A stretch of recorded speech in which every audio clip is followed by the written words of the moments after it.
Hello guys, आपका स्वागत है हमारे जीके स्टडी स्टाफ में। आज की वीडियो में बात करने आ रहे हैं डी कॉलेज के ऐसे स्टूडेंट जो सोल रेगुलर या फिर एनसीएफ से बिलोंग करते हैं और साथ ही साथ वो भी 6th सेमेस्टर में और उनके पास जो कोर्स है वो है बी पॉलिटिकल साइंस ऑनर्स और इसके अंदर एक बुक जिसको आप सब्जेक्ट भी कह सकते हो वह अपनी पब्लिक पॉलिसी इन इंडिया। तो इसकी जो यूनिट फर्स्ट है उसके सेकंड पार्ट की हम इस वीडियो में बात करेंगे, जिसमें हम जानेंगे कि नीति विश्लेषण क्या है और उसके कितने प्रकार होते हैं और उनके प्रकारों की व्याख्या और साथ ही साथ उनकी आलोचना करेंगे। तो वीडियो को स्टार्टिंग से तक जोड़ देखना। तो चलते हैं अपनी वीडियो की ओर, शुरू करते हैं अपनी video. So let's begin our video.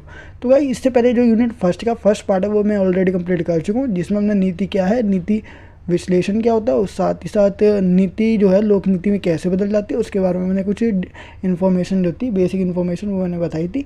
तो अगर आपने वीडियोस नहीं देखी है तो ऊपर आपको आई बटन दे रखा है, उस पर क्लिक करके वीडियो की प्लेलिस्ट को ओपन करके वीडियो को देख सकते हैं। तो गाइस इस वीडियो में हम बात करेंगे यूनिट फर्स्ट के सेकंड पार्ट की। तो देखते हैं सबसे पहला टॉपिक जो अपना इसमें आता है, नीति विश्लेषण से आप क्या समझते हो या नीति विश्लेषण क्या होता है उसके बारे में हम जानेंगे। तो देखिए, किसी भी लोक नीति को बनाने और उसका प्रबंधन और साथ ही साथ मूल्यांकन करने के लिए उपयोग किए गए ज्ञान को आमतौर पर नीति विश्लेषण कहा जाता है। जब भी हम कोई नीति बनाते हैं या कोई ऐसी नीति जो सरकार के अंडर में हो या सरकार कोई नीति बनाती हो उसे लागू कर देती हो, जिसको हम क्या बोल देते हैं, लोक नीति।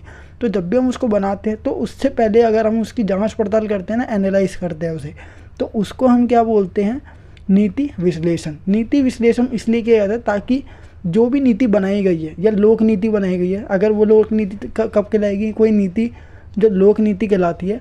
देखो, कोई भी नीति वो लोक नीति तभी कहलाएगी जब उसको सरकार या संस्थाओं के द्वारा बनाया जाता है, कार्यान्वयन किया जाता है या उसको लागू किया जाता है। तो जो कोई भी नीति बनाई जाती है, अगर उसको नीति बनाने से पहले या फिर लागू करने से पहले अगर हम उसकी क्या करते हैं, जांच पड़ताल कर लेते हैं या फिर इसमें क्या बुराइयां है, क्या प्रभाव पड़ सकता है या फिर भविष्य के लिए ये सही है या नहीं है, अगर इस प्रकार के प्रश्न पर हम विचार करके उसको लागू करते हैं ना, तो इस प्रक्रिया को हम क्या बोलते हैं, नीति विश्लेषण। ठीक है, जिसमें हम क्या करते हैं, कोई भी नीति जो बनी है उसका पूरी तरह से विश्लेषण करेंगे, जांच पड़ताल कर लेते हैं। नीति विश्लेषण का काम यह पता लगाना होता है कि सरकार क्या करती है, क्यों करती है और इससे क्या फ़र्क पड़ता है। ठीक है, बहुत सारे क्वेश्चन जो है ना वो आने लग जाते हैं, क्या होता है इससे, कोई भी नीति अगर बनाई गई है तो इससे क्या होगा, ठीक है, और ये जो है वो लागू क्यों की जा रही है, इससे फ़ायदा क्या होगा और इससे हमें प्रभाव क्या पड़ेगा, वो देखते हैं। ठीक है, तो डाई के विचार में नीति विश्लेषण की सभी परिभाषाएं वास्तव में एक ही बात पर आधारित है, सरकारी कार्रवाई के कारणों और परिणामों, मतलब जो रिजल्ट होता है उसका विवरण और स्पष्टीकरण।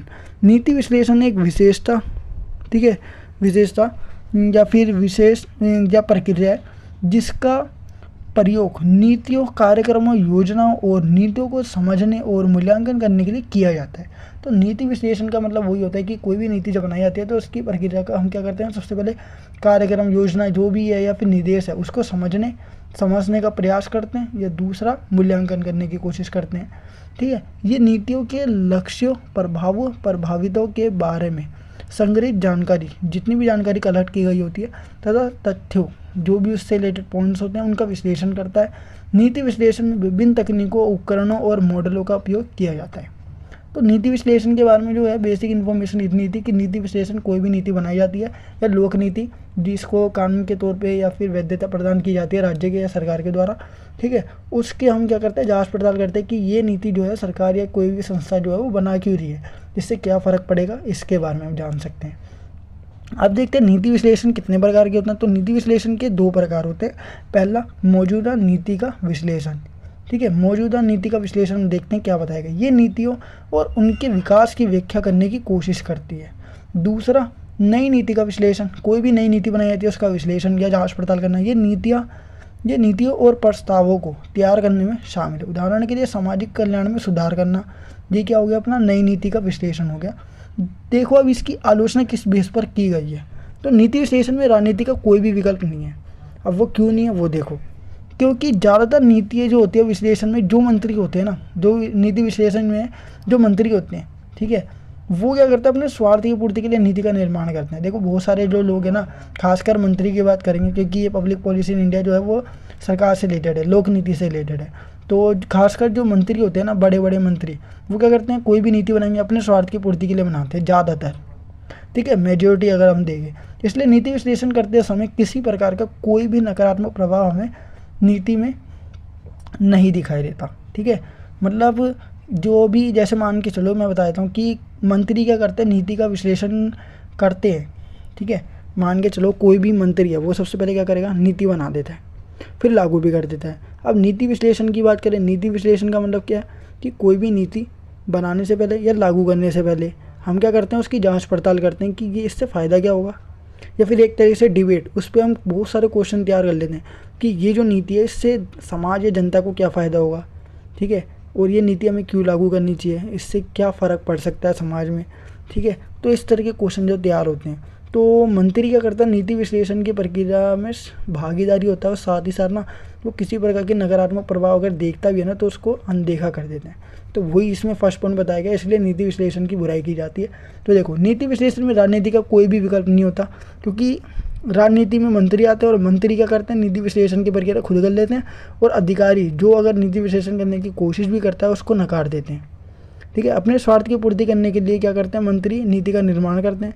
इसलिए नीति विश्लेषण करते समय किसी भी प्रकार का कोई भी नकारात्मक प्रभाव हमें देखने को नहीं देता या नहीं मिलता। और यदि कोई सरकारी अधिकारी जब नीति का विश्लेषण करता है, ठीक है, जांच पड़ताल कर रहा है कोई सरकारी अधिकारी मंत्री को छोड़कर, तो राजनीतिक दल का नेता उस पर रोक लगा देते हैं। ठीक है, कि तुम ऐसा क्यों कर रहे हो, जब मैं जो है राजनीतिक दल का नेता हूँ, तो अगर मैं एग्री हूँ तो तुम्हें भी एग्री हो जाना चाहिए। इस प्रकार के मंत्री जो है वो सरकारी अधिकारों पर क्या करते हैं, रोक लगा देते हैं और नीति का विश्लेषण करने से रोक देते हैं, ताकि सरकारी अधिकारी जो है वो नीति में किसी प्रकार का कोई रोक या बाधा ना डाल सके, और वो जो नीति है वो सफलतापूर्वक लागू हो सके, और जो मंत्री चाहता है वो उसकी जो उसका उद्देश्य है वो पूरा हो सके।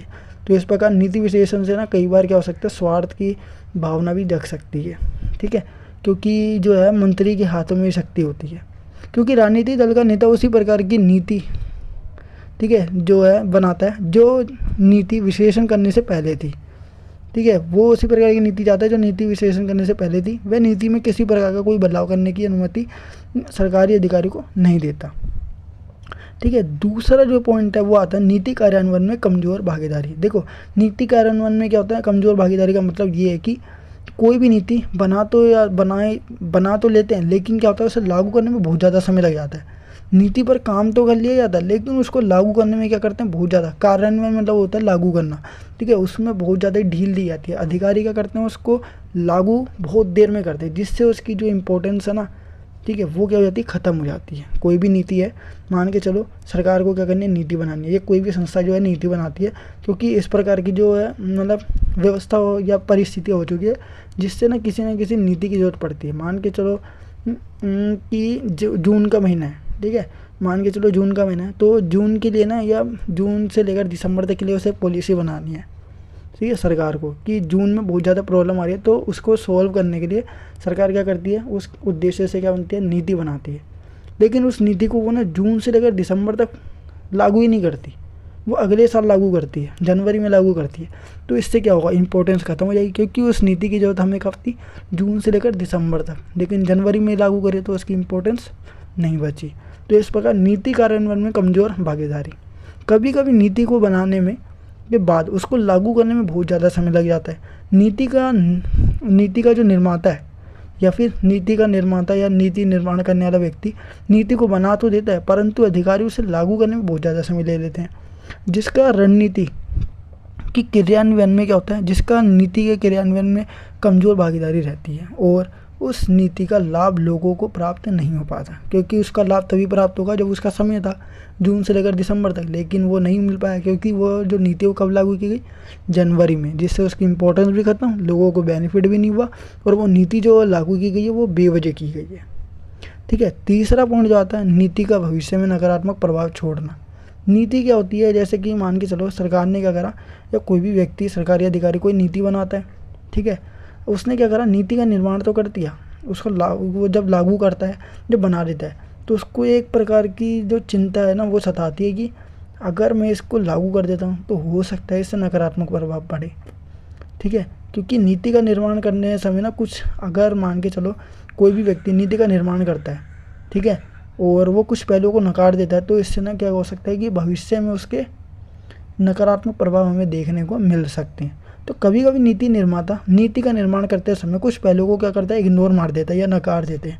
जिसके कारण नीति का निर्माण होने के साथ साथ उसके लागू होने के बाद भविष्य में उस नीति के नकारात्मक प्रभाव हमें देखने को मिलते हैं तथा इससे समाज या राज्य या देश पर नकारात्मक प्रभाव भी पड़ता है। तो नीति का विश्लेषण करने से 3 प्रकार के जो नेगेटिव इम्पैक्ट है वो देखने को मिल सकते हैं। ठीक है, तो ये जो है ना अपनी आलोचना थी नीति विश्लेषण की, और इसी के साथ अपनी जो यूनिट फर्स्ट है वो कंप्लीट हो जाती है। तो गाइस ये थी अपनी आज की वीडियो। आई होप गाइस आपको वीडियो जरूर पसंद होगी। अगर आपको वीडियो पसंद है तो वीडियो को लाइक शेयर कमेंट करना बिल्कुल ना भूलिए, और साथ ही साथ अगर आप हमारे चैनल पर नए हो तो चैनल को सब्सक्राइब एंड बेल नोटिफिकेशन पर क्लिक करके आप हमारी आने वाली हर वीडियो की नोटिफिकेशन प्राप्त कर सकते हैं। सो गाइस मिलते हैं अपने नेक्स्ट वीडियो के साथ। So thanks for watching this video.